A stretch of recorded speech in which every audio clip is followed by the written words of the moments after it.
When people talk about the Beatles after 1970, they usually talk about the breakup, the arguments, the lawsuits, the bitterness. But quietly, through decade after decade, Paul McCartney and Ringo Starr kept finding their way back to each other. In 1973, Paul wrote 6 O'Clock for Ringo's Ringo album. And suddenly, against all expectations, Beatles' DNA was flowing again. The remarkable thing wasn't just the song, it was the warmth. The breakup wounds were still fresh, yet Paul was already writing for Ringo exactly the way he always had, comfortably, instinctively, like musical family. A few years later came Pure Gold, another Paul composition, another bridge rebuilt. Not loudly, not publicly, just quietly keeping the connection alive. After John Lennon's murder, George Harrison transformed all those years ago into a tribute to John.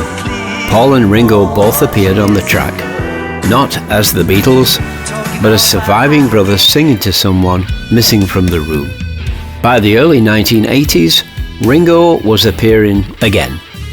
He drummed on sessions for Tug of War, and in Give My Regards to Broad Street, there they were again. Paul and Ringo joking together on screen like no time had passed at all. Then of course came the Anthology, and suddenly the world saw it.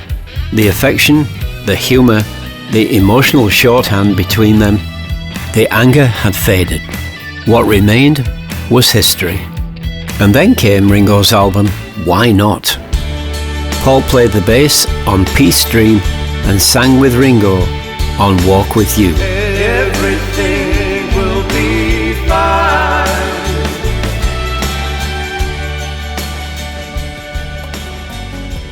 Listen to the ending of We're on the Road Again, because this is spine-chilling.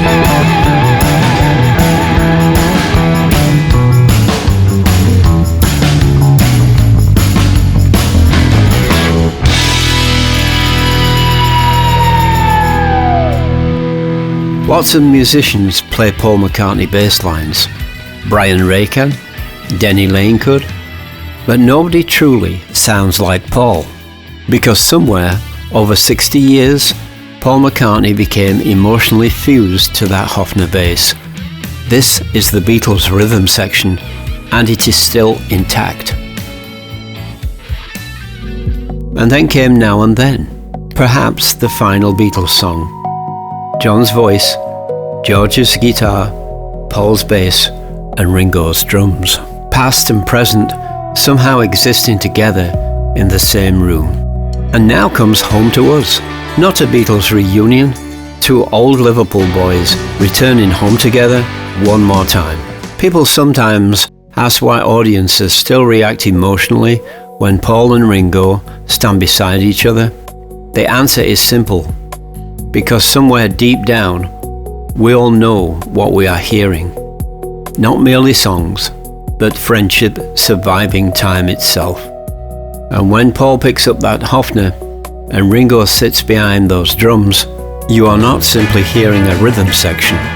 You are hearing the last living heartbeat of the Beatles.